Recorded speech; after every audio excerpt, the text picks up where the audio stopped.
My name is Margaret Cole. I am 80 years old, and on the night of my birthday, my house was filled with nothing but silence. I had spent weeks preparing for this day, imagining the laughter of my children and the footsteps of my grandchildren running across my porch. But as the evening went on, not a single car pulled into my driveway.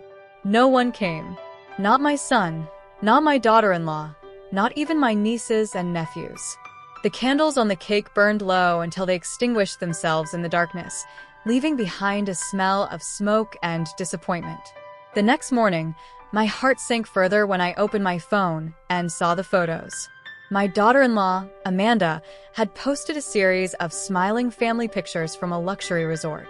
They were all there, my son James, my 2 grandsons, and even Amanda's parents.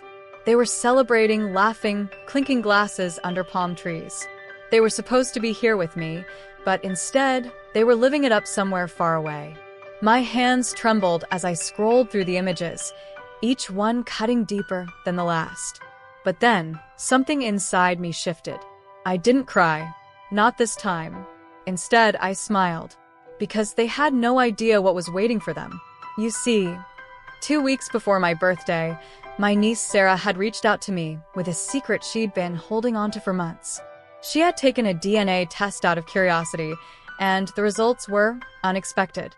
I had urged her to send me the full report, and when I opened that envelope, the truth almost knocked me off my feet.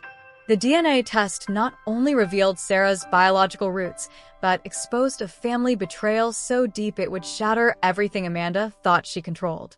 That evening, while they were still enjoying their drinks at the resort, I slipped the test results into a crisp white envelope and placed it on my coffee table, waiting for the right moment.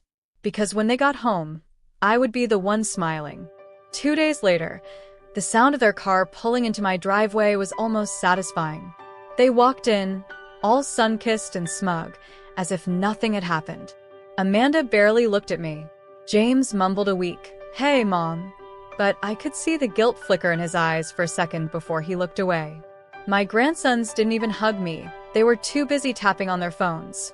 I let them settle in, offering them tea, acting as if I knew nothing. When the time felt right, I stood up, walked slowly to the table, and picked up the envelope. My hands didn't shake this time. I held it out to Amanda with a calm smile that made her frown. "What's this?" she asked, her voice sharp. "Open it," I said softly. "You'll want to see this." The room fell silent. James stared at the envelope like it was a bomb about to go off. Amanda ripped it open, her manicured fingers trembling as she unfolded the paper. Her eyes darted across the page, and then they widened in horror. She turned pale, her mouth opening but no words coming out. James grabbed the paper from her hands, his face twisting as he read what was written. In that moment, I leaned back in my chair and watched their world crumble. Because the results revealed that Sarah, my sweet niece, was not who Amanda believed she was. And neither was someone else in that room. Amanda's voice cracked. This can't be true." James looked at me, his lips quivering. "Mom, where did you get this?" I simply smiled. Truth has a way of finding its way home, James. The air was thick with tension, and my grandsons stared between their parents and me, confused and scared. Amanda clutched her head, whispering something under her breath, while James stood frozen, holding the paper like it burned his hand.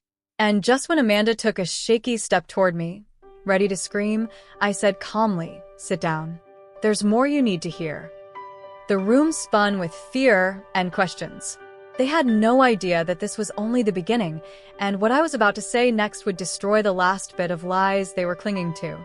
Because the DNA results didn't just expose Sarah's real parentage. They revealed a secret Amanda had buried years ago, a secret that would turn my son's world upside down. They thought they could humiliate me, abandon me, and treat me like I didn't matter. But they had underestimated an old woman with the truth in her hands. And as Amanda opened her mouth to speak, I cut her off with just one sentence that froze her where she stood. "You've been lying to my son his entire marriage, Amanda. And now, everyone will know."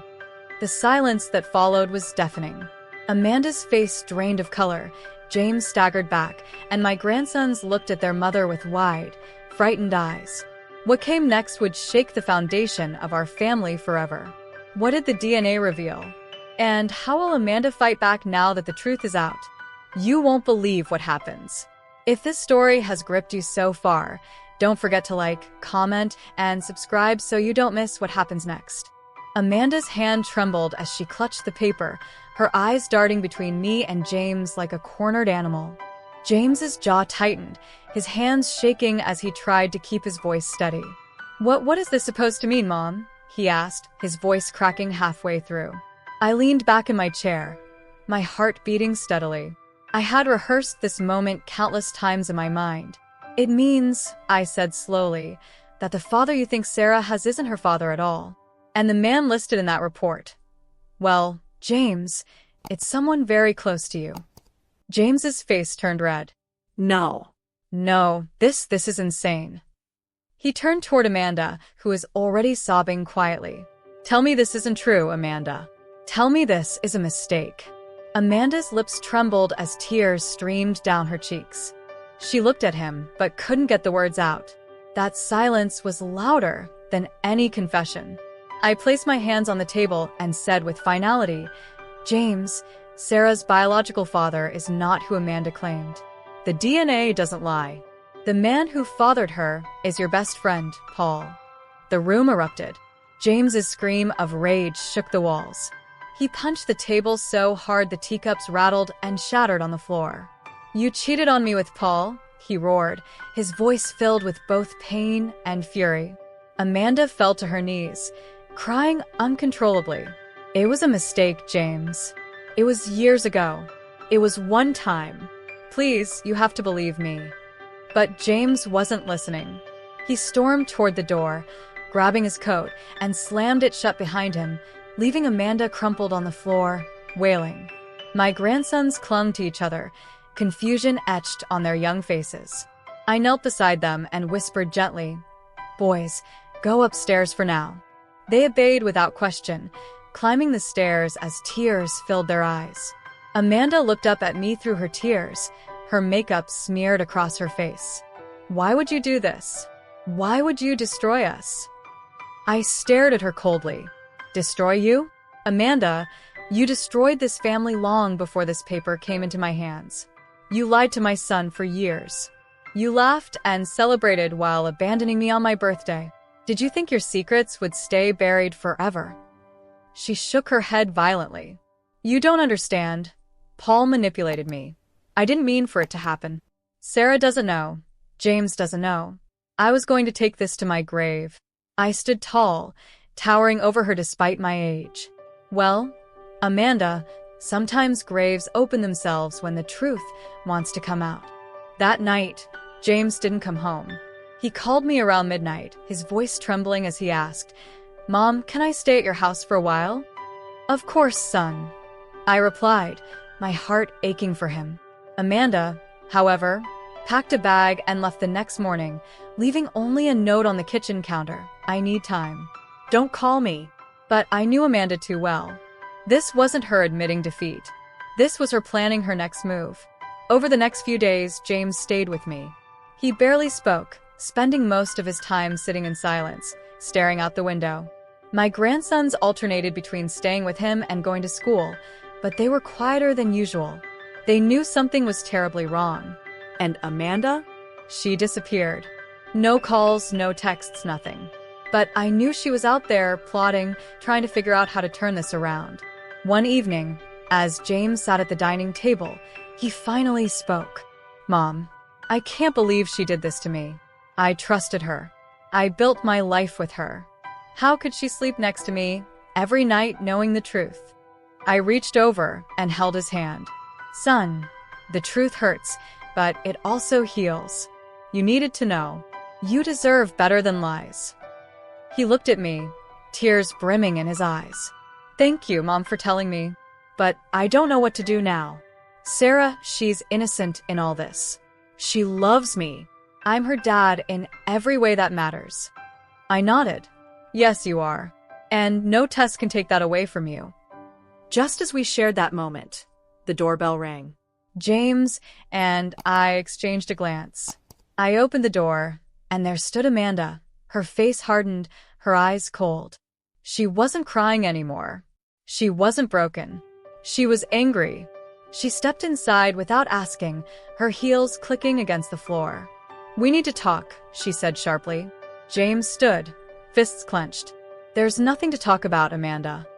Amanda smirked, pulling a folder from her purse. "Oh, there's plenty to talk about. Because if you think you can just throw me out and walk away, you're wrong. I have something that will destroy you, James." My heart pounded. What was she talking about? She threw the folder onto the table, and photos spilled out. Photos of James at work, James with Sarah, documents, papers I couldn't fully see. James froze, his face going pale. Amanda crossed her arms. "You think you're the only one with secrets? Think again. You may have the DNA test, Margaret, but I have something that can ruin everything you've worked for." The tension in the room was suffocating. I could feel another storm brewing. What was in those documents? What was Amanda hiding now? The night was far from over, and the secrets were only getting darker. What shocking truth does Amanda hold in her hands? And how far will she go to protect her lies? You won't believe what happens. Amanda's eyes glimmered with a cruel satisfaction as James bent over the table, grabbing one of the photos with shaky hands. His jaw clenched so hard I thought it might crack. The room was so tense you could hear the clock ticking on the wall, each second dragging us closer to a confrontation none of us were ready for. "Amanda, what the hell is this?" James growled, his voice low and dangerous. She tilted her head, her lips curving into a twisted smile. "Proof, James. Proof that you're not as innocent as you pretend to be." My heart pounded as I leaned forward, my hands gripping the edge of the table. "What are you talking about, Amanda?" She slid her manicured finger across the photos. "These are from 2 years ago. Remember your business trip to Chicago? You told me you were working late, but here you are, cozying up to another woman." James's eyes widened as he flipped through the photos. They were grainy, taken from a distance, but they clearly showed him with a woman at a hotel bar, laughing, then walking upstairs together. "That's not what it looks like," James spat, throwing the photos back at her. Amanda folded her arms. "Oh, isn't it? You were with her for 2 nights, James. 2 nights. And don't bother lying. I have receipts, hotel records, and even texts from her." I stood frozen, my mind spinning. Could it be true? My son, who had just been betrayed, had secrets of his own? James rubbed his temples, his voice cracking. It was a mistake. One mistake. I was drunk, I was lonely, and I regretted it the moment it happened. I never saw her again, Amanda. You have no right to use this against me. Amanda's laugh was sharp, cold. "Oh, I have every right. You were ready to throw me to the wolves over one mistake, James. But now the world knows you're no saint either." I slammed my hand on the table, the sound startling both of them. "Enough. This isn't about revenge. This is about truth. And both of you have been lying to each other for years." Amanda glared at me, her eyes filled with venom. "Stay out of this, Margaret.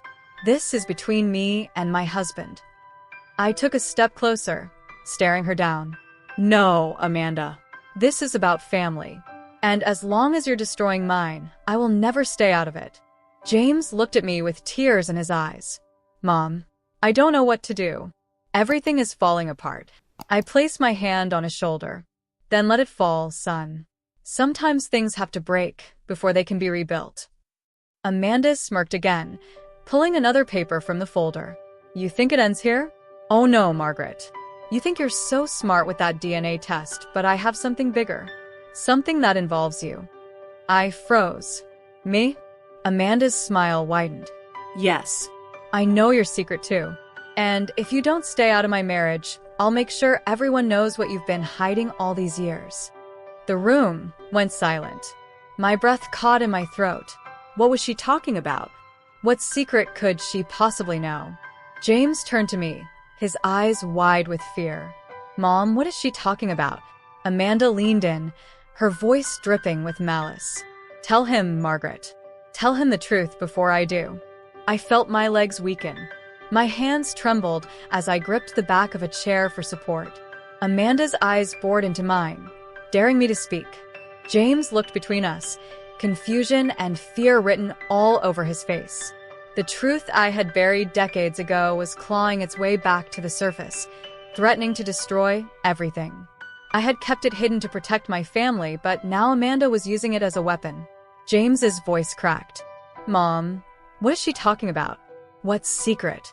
I opened my mouth to speak, but Amanda cut me off with a whisper that felt like a dagger. Tell him who his real father is, Margaret.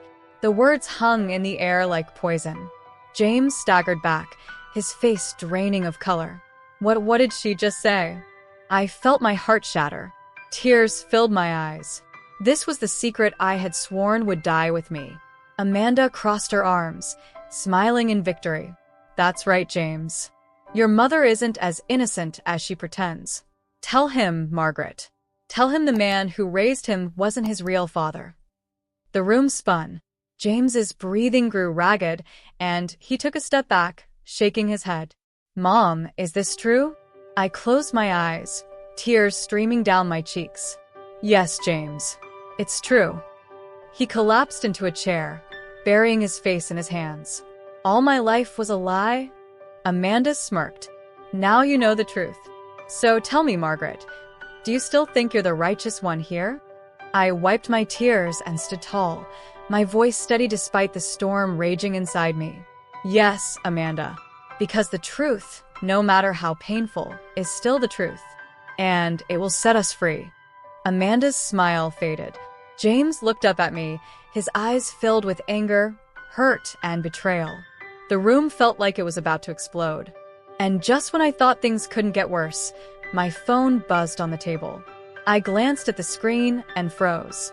It was a message from Sarah, my niece, the one whose DNA started all of this. The message read, Aunt Margaret, you need to see me now. I found something else in the test results. Something that changes everything. My heart pounded. What more could there possibly be? The message from Sarah burned on my screen like a warning. Something that changes everything. My hands trembled as I held the phone. Amanda noticed the look on my face and sneered. What now, Margaret? Another secret? James stood, his eyes bloodshot and filled with confusion. Mom, what is it? What did she say? I swallowed hard, tucking the phone into my pocket. Sarah found something else. I have to go see her. Amanda smirked and crossed her arms. Oh, perfect. Another twist in this never-ending soap opera. James shot her a glare that could kill. Shut up, Amanda. This isn't a game. Without another word, I grabbed my coat and keys.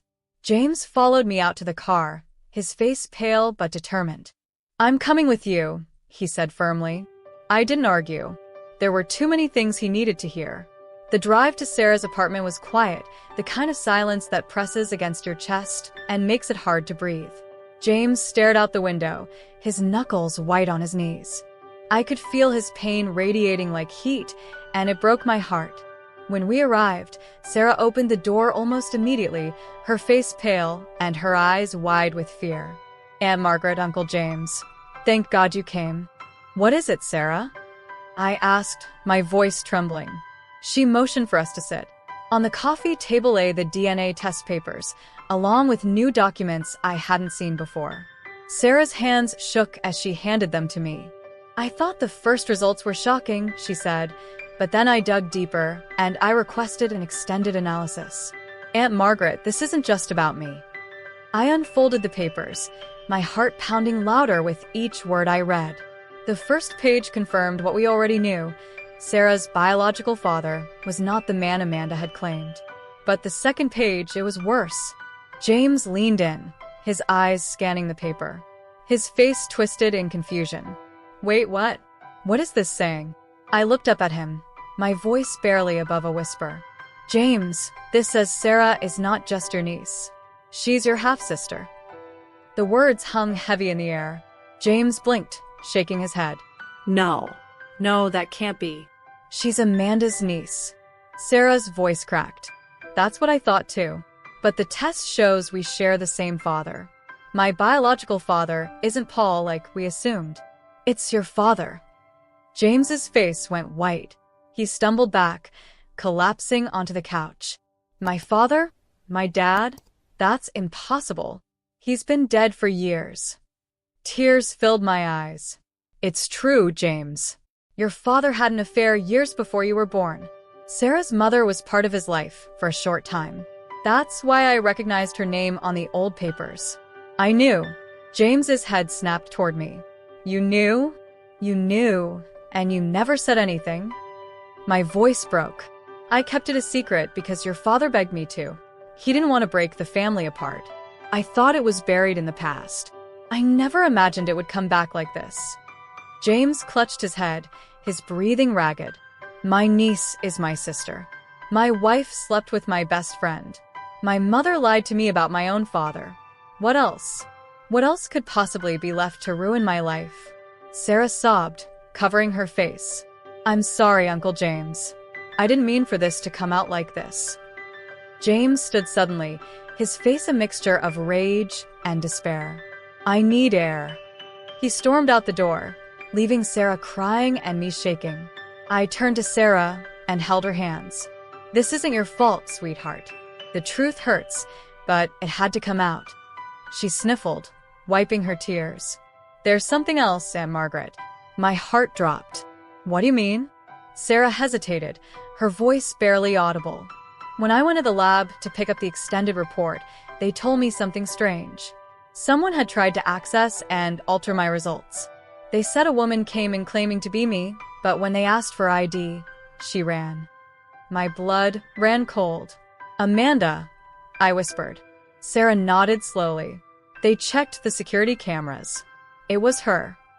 The room spun. Amanda wasn't just hiding. She was actively trying to manipulate the truth. I stood, my fists clenched. She's not going to get away with this. She's crossed the line. Just then, my phone buzzed again.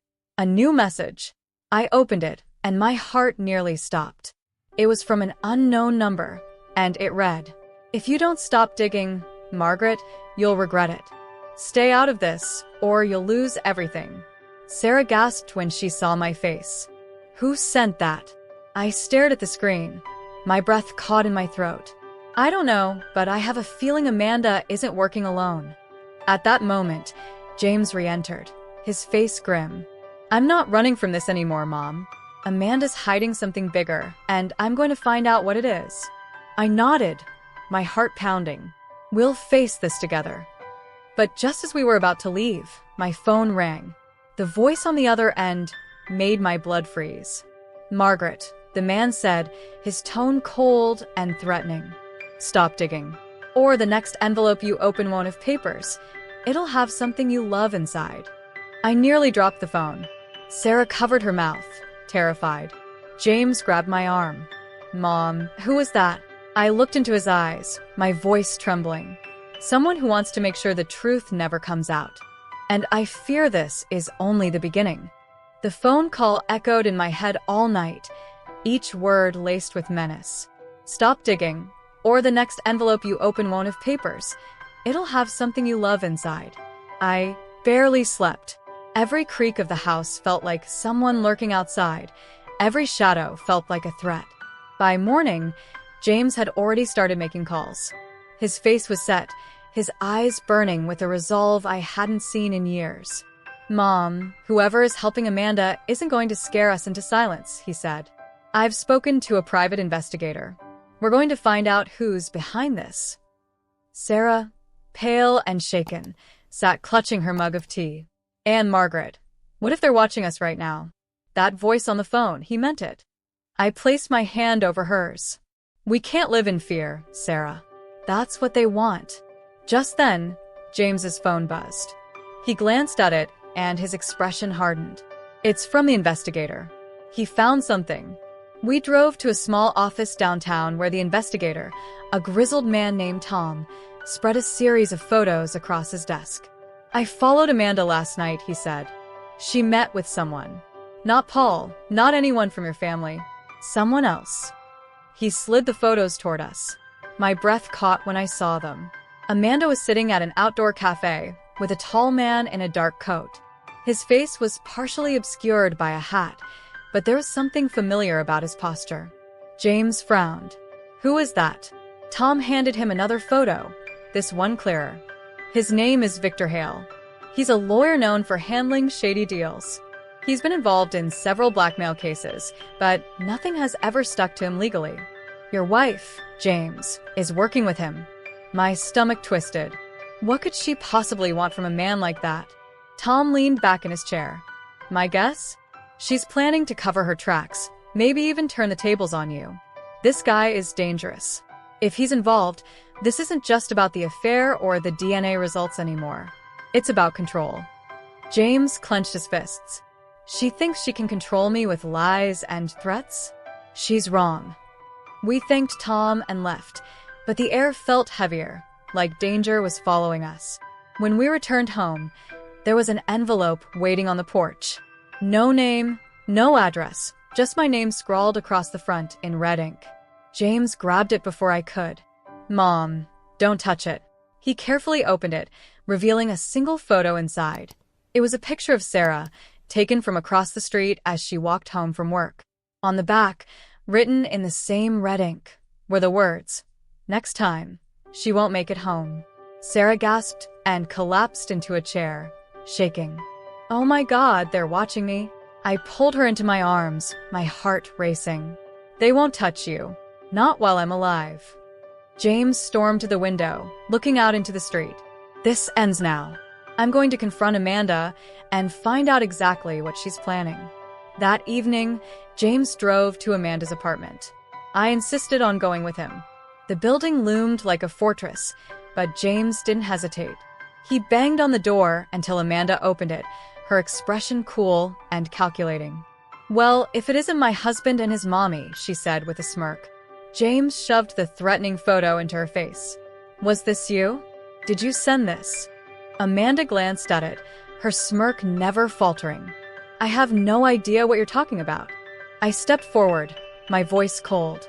Stop playing games, Amanda. We know you're working with Victor Hale. We know he's been threatening us. Why? Amanda laughed, a chilling sound that sent shivers down my spine. Oh, Margaret, you think you've figured it all out? You haven't even scratched the surface.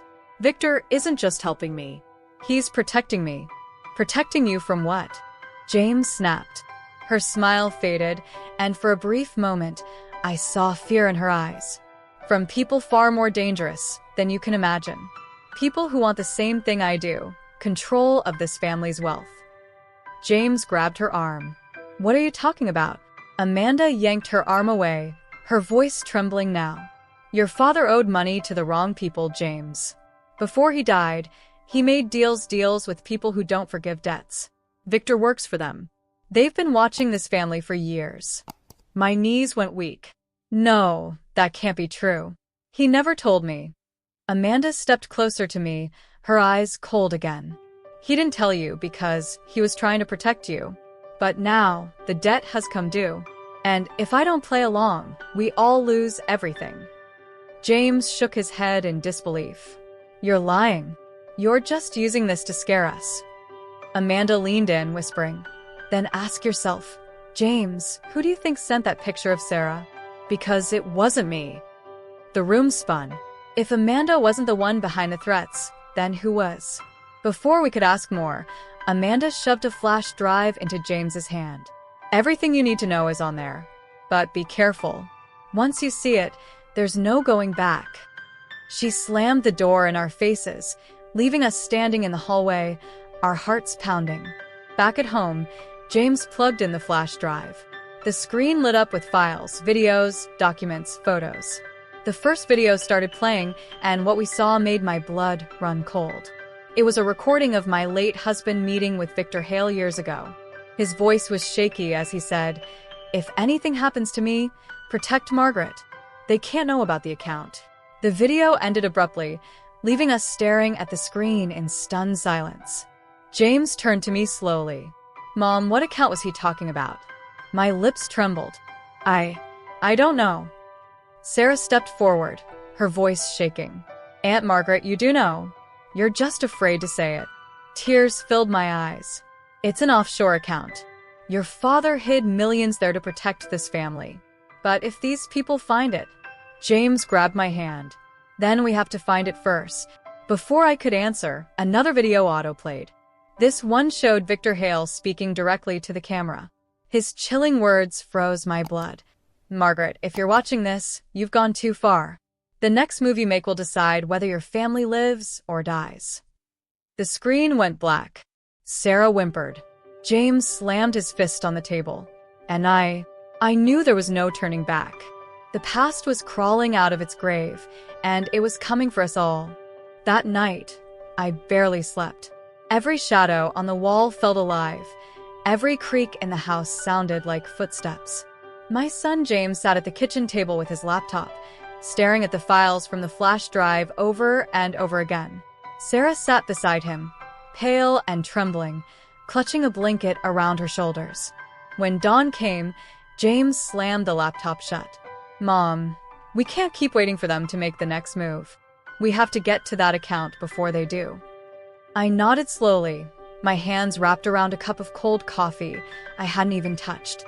Your father kept details of the account in a safety deposit box at the old bank downtown. I never opened it because he warned me not to, but now we have no choice. Before we could leave, there was a knock on the door. We froze. James motioned for Sarah to stay quiet as he peered through the peephole. His face turned grim. "It's Tom, the investigator," he said. I opened the door and let him in. He looked shaken, his face pale. "We have a problem," he said in a low voice. "I followed Victor Hale again last night. He's meeting with someone new, someone I've never seen before. But this person, they're dangerous." I had to back off. And when I returned to my car, there was a note on the windshield. He handed me the note. It read, "Stop or you're next." My heart dropped. They know we're watching them. Tom nodded. "They're escalating, Margaret. I suggest you all leave town until this blows over." James slammed his fist on the table. "We're not running. That's what they want. We're going to the bank." Tom looked at me. "If you're going to do this, do it fast. These people won't hesitate to make their point." We left immediately, driving in silence to the old bank where my husband's box had been sitting untouched for decades. The clerk raised an eyebrow when I presented the key, but after some paperwork, we were led into a small, secure room. The metal box slid across the table toward me. My hands shook as I opened it. Inside were several old documents, a small notebook, and a USB drive. The notebook was filled with my husband's handwriting, names, numbers, and cryptic notes about payments and protection. James grabbed the USB. This might have the details we need. Before we could even process what we'd found, the fire alarm suddenly blared through the building. Red lights flashed, and people scrambled toward the exits. Tom's face went white. "This isn't an accident. They know you're here. We need to go now." We rushed out the back exit, avoiding the crowd. Just as we reached the car, a black SUV screeched around the corner. The windows were tinted, and the engine roared like a predator closing in. "Get in the car," James shouted. We sped away, the SUV following close behind. My heart pounded as James swerved through traffic, trying to lose them. Sarah screamed as the SUV rammed our car from behind. Tom leaned out the window with his gun drawn. "Keep driving, James. I'll handle this." He fired a warning shot into the air, and the SUV swerved back before speeding away down a side street. We drove straight back home, our bodies shaking from adrenaline. When we finally got inside, James locked every door and window. I clutched the notebook to my chest. This is what they want. The account details are in here. They'll kill for it. James took the notebook from me and flipped through it. "We're going to find that account before they do. I don't care what it takes." Before we could continue, Sarah's phone buzzed. She answered, her face draining of color as she listened. "Aunt Margaret, it's Amanda. She says she has information about the account, but we have to meet her alone tonight. She swears it's the only way to save the family." James shook his head violently. No. "It's a trap." We're not going. But Sarah's voice trembled. What if she's telling the truth? What if she's the only one who can help us? I looked between them, my chest tight with fear. Amanda had lied before, but something about this felt different. If she really had information, we couldn't ignore it. James gritted his teeth. If we go prepared. That night, we drove to the abandoned warehouse Amanda had told Sarah about. The place was eerily quiet, with only a few flickering lights illuminating the empty space. Amanda stood in the center, her arms crossed, her face pale but defiant. "You came," she said softly. James stepped forward. "Cut the games, Amanda. What do you know about the account?" She took a deep breath. "Victor isn't the only one after it. There's someone else, someone who has been pulling the strings all along. And if you don't do exactly as I say, you'll never live to see the money." I narrowed my eyes. "Who is it, Amanda? Who's behind all this?" Before she could answer, a loud crack echoed through the warehouse. Amanda gasped and collapsed to the ground, a red stain spreading across her shirt. "Mom," James shouted, rushing to her side. From the shadows, a voice cold as ice rang out. "You should have stayed out of this, Margaret." A figure stepped forward, and when I saw his face, my knees almost gave way. It was someone I never expected to see alive. The figure stepped into the dim light, and my breath hitched. My heart pounded against my ribs, so hard I thought it might break through. "Dad," James whispered, his voice shaking. It couldn't be. My husband, James's father, had been buried for over 20 years. Yet there he stood, older, gaunt, but unmistakably alive. I stumbled back, my voice trembling. "Robert Howe? You were dead." He gave a bitter smile. "Dead to you, maybe. But I had to disappear, Margaret. They were after me back then, and if they knew I was alive, you and James would have been targets. So I let you believe I was gone." James's eyes filled with rage and confusion. "You let us bury an empty coffin? You let us grieve for decades while you hid." Robert's voice was hoarse. "I did it to protect you. But now the account is in danger. And so are all of you." Behind me, Amanda groaned, clutching her wound. She was still alive, but barely. Blood soaked her hands as she whispered, "He's not protecting you, James, he's protecting himself." James knelt by her side, trying to stop the bleeding. "Amanda, stay with me." "What do you mean?" She coughed, her voice weak. "Your father, he's the one who started all this. The debts, the deals, everything. Victor works for him." I turned to Robert, my hands trembling. "Tell me she's lying." Robert's expression hardened. "She's not entirely wrong. I did make deals, dangerous ones. The offshore account holds money I stole from men you don't want to cross. They've been hunting me for years. Now they know where it is, and they'll kill all of us to get it back." Amanda let out a shaky laugh, even as her strength faded. "See, James? He's no hero. He's the reason we're all in this mess." Robert knelt beside her, his voice low and cold. "You betrayed my son. You betrayed this family. You don't get to speak." James stood, his hands shaking, his face a mask of anger. "Enough. All of you have been lying to me my whole life. I don't know who to trust anymore." Robert looked at him with desperation. "Trust me now, son. Give me the notebook. It's the only way I can end this." I clutched the notebook tighter to my chest. No. "You're not taking it. This belongs to the family, not to you." Suddenly, the sound of footsteps echoed through the warehouse. Men in black suits emerged from the shadows, guns raised. Victor Hale was with them, his smirk chilling. "Game over, Margaret," Victor said smoothly. "You have something that belongs to us. Hand it over, and maybe we'll let you live." James stepped in front of me, shielding me. "You'll have to kill me first." Victor chuckled. "Oh, I'd rather not waste bullets. But if you insist." The standoff was seconds from turning into bloodshed when Amanda, barely conscious, whispered, "The account is not where you think it is." Victor's smile faded. "What?" With trembling hands, she pulled a small flash drive from her pocket. "Your father hid a second account, one that only I knew about. You want the real money? You'll have to go through me." Victor lunged forward, but at that moment, a deafening gunshot rang out. The men scattered for cover. James dragged me behind a crate, shielding Sarah as bullets tore through the air. Robert pulled out his own gun and fired back with deadly precision, taking down one of Victor's men. "Run," he shouted. We crawled through the chaos, clutching the notebook and the flash drive. James grabbed Amanda's arm, dragging her with us despite her protests. Victor screamed behind us, "You can't hide forever. We'll find you." We burst through a side door and ran to the car. Tires screeched as James sped away, the night swallowing us whole. My hands trembled as I held both the notebook and the drive, the keys to everything.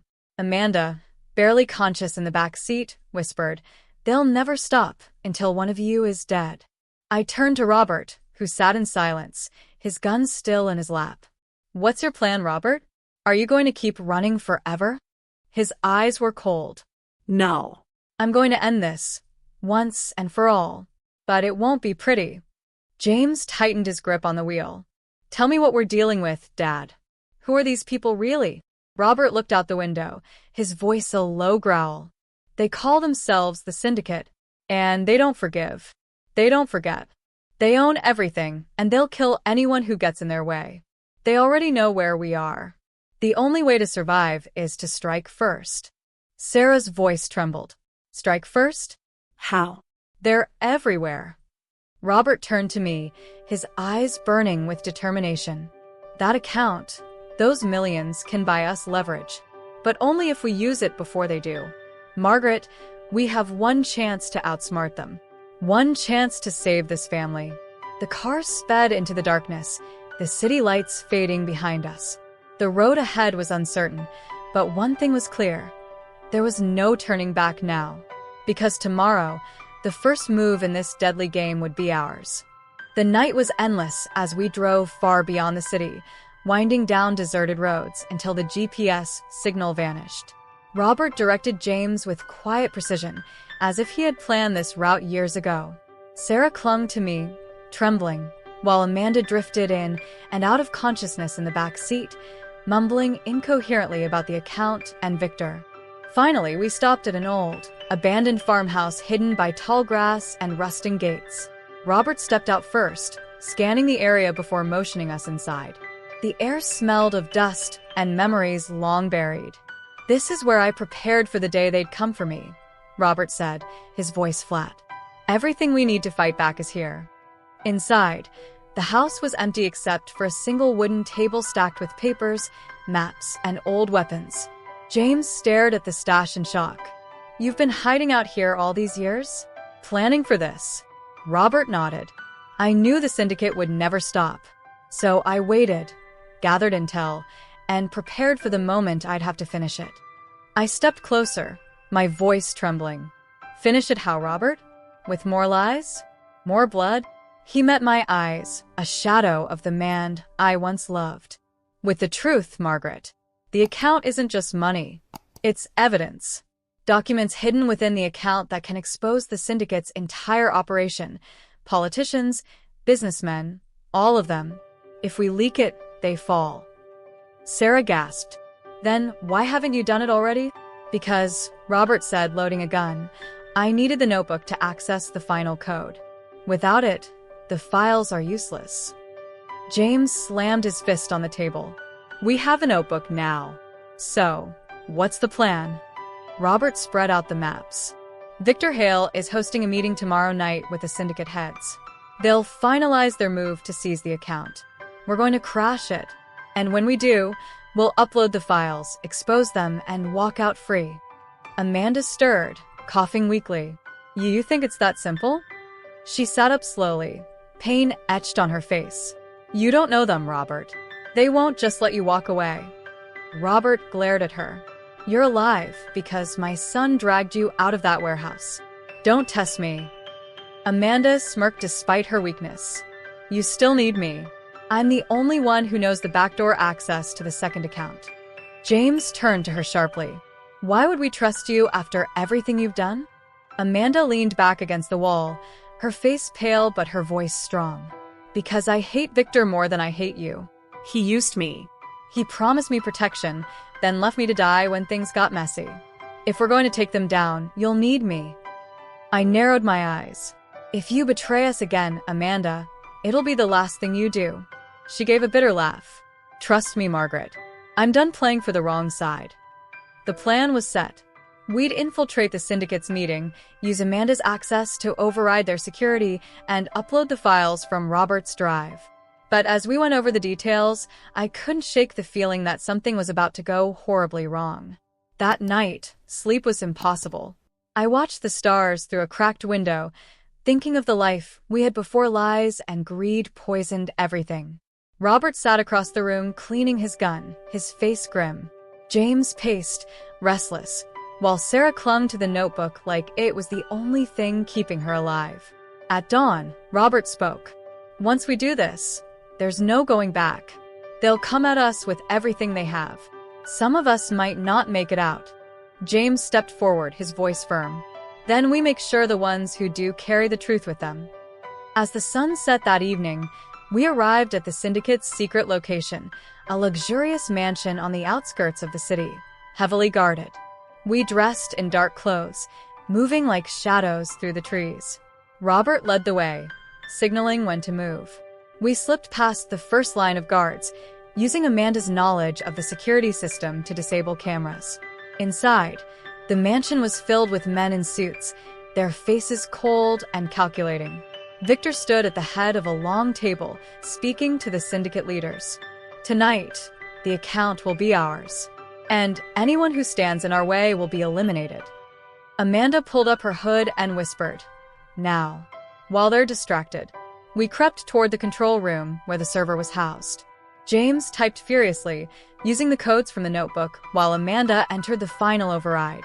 The screen lit up with the files, names, transactions, bribes, murders, all the syndicate secrets. But just as we were about to upload them, an alarm blared. The doors slammed shut. Victor's voice echoed through the speakers, mocking. "Did you really think I wouldn't see this coming?" The lights cut out, replaced by a blood-red glow. Armed men flooded the room. Guns pointed at us from every direction. Victor walked in slowly, clapping his hands. "Well done, Robert. You brought me everything I needed. The notebook, the drive, and the family foolish enough to think they could win." Robert stepped forward, his gun raised. "This ends tonight, Victor." Victor smirked. "You're right about that." A gunshot cracked the air. Robert staggered, clutching his side, blood soaking his shirt. I screamed as James caught him before he fell. Victor raised his weapon toward me. "Hand over the drive, Margaret, or I'll finish what I started years ago." My hands trembled as I clutched the drive. Sarah cried, "Aunt Margaret, don't give it to him." I met Victor's cold eyes and, in that split second, made my choice. With every ounce of strength I had, I hurled the drive toward the computer terminal. James caught on instantly, diving and smashing the upload key. The files began transferring, a countdown flashing across the screen. Victor screamed, firing his gun wildly. Chaos erupted.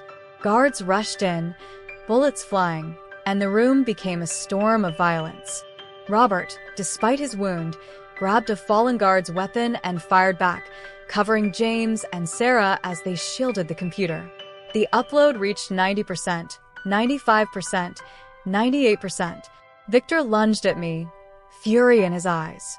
But before he could reach me, Amanda, bleeding and barely standing, fired a single shot. Victor froze, shock on his face, before collapsing to the ground. The upload hit 100%. The files went live, streaming to law enforcement, the press, and every government server Robert had programmed years ago. Sirens wailed in the distance. The syndicate members scattered, panicking as their empire crumbled in real time. We dragged Robert out of the burning mansion just as police swarmed the area. Amanda collapsed in the grass, whispering, "Tell Sarah I'm sorry," before closing her eyes. James knelt by his father, tears streaming down his face. "Dad, stay with me. We made it. We won." Robert smiled weakly, blood on his lips. "You did good, son. Protect your mother." Then his eyes closed, and the world fell silent. The mansion burned behind us, taking with it years of lies, blood, and secrets. The syndicate was exposed, their power shattered, but at what cost? As dawn broke, I stood with James and Sarah, holding the notebook tight. We had survived, but our lives would never be the same. The sun rose slowly over the smoldering ruins of the mansion, casting a dull orange glow across the field where our lives had been torn apart the night before. Police swarmed the property, collecting evidence, arresting any syndicate members who hadn't escaped. Ambulances came and went, their sirens blending with the cries of the wounded. I stood with James and Sarah at the edge of the chaos, my clothes stained with soot and blood. My husband, Robert, lay under a white sheet not far from us. My heart ached, not only for the man I lost twice, but for the years of deception that had poisoned our family. James was silent, his jaw tight, his eyes fixed on the sheet covering his father. He died a hero, he finally said, his voice cracking. For all his mistakes, he died protecting us. I placed my hand on his arm. Yes, son. Whatever Robert did in the past, he gave his life to set things right. Sarah wiped her tears and whispered, and Amanda, she saved us too in the end. We turned to see Amanda's body being loaded into a van. Despite all the pain she caused, her final act had tipped the scales in our favor. She had chosen to protect the family she had betrayed so many times. Later that day, we were escorted to a safe house by federal agents. The files Robert uploaded had spread like wildfire. News outlets were ablaze with headlines about the syndicate's crimes, their power collapsing overnight. Banks froze their assets. Government investigations launched at full speed. But with the syndicate's fall came a wave of retaliation. We were warned to stay hidden for now. There may still be loyalists out there, one agent said grimly. Until we clean this up completely, your targets. Days passed in the safe house. The world outside celebrated the fall of a criminal empire, but inside, our family mourned and struggled to piece itself back together. James rarely spoke, spending his time staring out the window, lost in thought. Sarah kept close to me, clinging to the only family she had left. One evening, as I sorted through the few belongings we had, Sarah handed me something wrapped in a cloth. I found this in Amanda's bag, she said softly. I unwrapped it and froze. Inside was a small black notebook, different from Robert's. Flipping through it, I realized it contained Amanda's personal notes, her confessions, her dealings with Victor, and names of syndicate members who hadn't been caught. At the very end, there was a single line written shakily in her handwriting. For Sarah. Make sure she never forgets who she is. Sarah's eyes filled with tears. She left it for me. James finally spoke from the doorway. She wanted to make things right, in her own way. The next morning, federal agents arrived with good news. The offshore account had been secured. The money Robert had hidden was untouched and now legally belonged to his next of kin. James signed the papers with a solemn expression. When he handed them to me, his voice was firm. Mom, we're going to use this to start over. No more secrets. No more lies. This money will rebuild our lives and help those dads' choices hurt. I nodded, pride swelling in my chest despite the sorrow. But just when I thought the nightmare was ending, an agent handed me a sealed envelope. This was delivered for you, Mrs. Cole. No return address. My stomach tightened as I opened it. Inside was a single sheet of paper with one sentence written in bold black ink. The syndicate may have fallen, but we are not finished. You took one empire from us. Now we'll take everything from you. There was no signature, only a small symbol in the corner. A black serpent eating its own tail. James read it over my shoulder, his face turning pale. They're still out there. Sarah gripped my hand. What do we do now? I took a deep breath, folding the paper. We do what Robert wanted. We fight. We stay strong. And we never let them destroy us. That night, as the safe house grew quiet, I sat by the window watching the stars. I thought of Robert, of Amanda, of the lives lost and the secrets revealed. The war wasn't over, but for the first time, I felt ready. Because now we had something the syndicate feared more than money. The truth and the will to use it. And as I drifted into an uneasy sleep, I knew the final battle was coming. The final night came without warning. It started with a blackout. The safe house was plunged into darkness, the hum of the generators cut short. Sarah screamed, James grabbed me, and we all scrambled to the back room where the emergency lights flickered faintly. "They've found us," James whispered, his voice tense. "Mom, stay behind me." From outside came the sound of engines, several vehicles, then the slam of car doors. Shadows moved across the windows. The syndicate loyalists had come to finish what Victor couldn't. The first gunshot shattered the silence, followed by the crash of a window breaking. James pulled Sarah down as bullets ripped through the walls. Federal agents stationed outside returned fire, but they were outnumbered. I clutched the black notebook Amanda left for Sarah. Inside were names of syndicate members who had escaped justice. I knew this was what they wanted to destroy. James grabbed a rifle from the panic room and crouched near the doorway. "Mom, Sarah, when I say run, you run to the basement. Don't stop. No matter what happens to me." Tears burned my eyes. "James, no." But before I could protest, the door burst open. Masked men stormed in, guns raised. James fired, dropping the first attacker. Another lunged toward Sarah, but I swung a metal rod with all my strength, knocking him down. We ran toward the basement, bullets whizzing past our heads. One grazed my arm, but adrenaline kept me moving. Sarah stumbled, screaming, and I pulled her up, shoving her through the basement door. Downstairs, the darkness was suffocating. We hid behind crates, my heart pounding so hard it hurt. Upstairs, gunfire and shouting grew louder. James's voice roared above it all. "Stay away from them." A sudden explosion rocked the house, throwing us to the floor. Dust filled the air as pieces of ceiling rained down. I held Sarah close, shielding her from the debris. Then, silence. I waited, every second dragging like an eternity. The basement door creaked open. My breath caught as a figure descended the stairs slowly. It wasn't James. The masked leader of the attackers stepped into view, his gun aimed straight at me. "Give me the notebook," he said coldly. Sarah clutched my arm, trembling. "Aunt Margaret, don't." I stood, my hands steady despite the fear clawing at me. "You'll have to kill me first." He cocked the gun. "Gladly." Before he could pull the trigger, a shot rang out from behind him.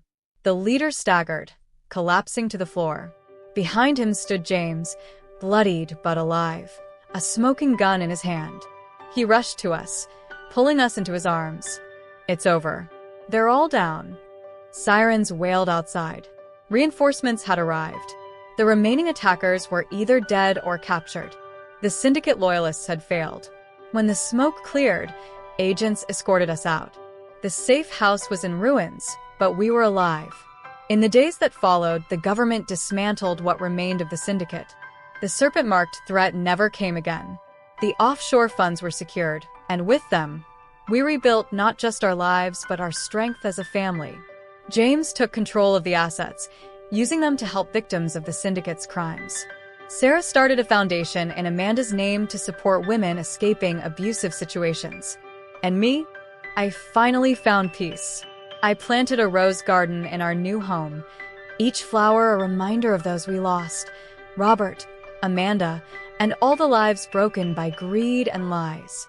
One evening, as the sun set over the garden, Sarah handed me Amanda's notebook again. "Keep this," she said. "It's part of our story now." I smiled softly, holding the worn leather close to my chest. "Yes, sweetheart. And our story isn't one of pain, it's one of survival." James joined us, his arm around my shoulders. "We made it, Mom. We beat them."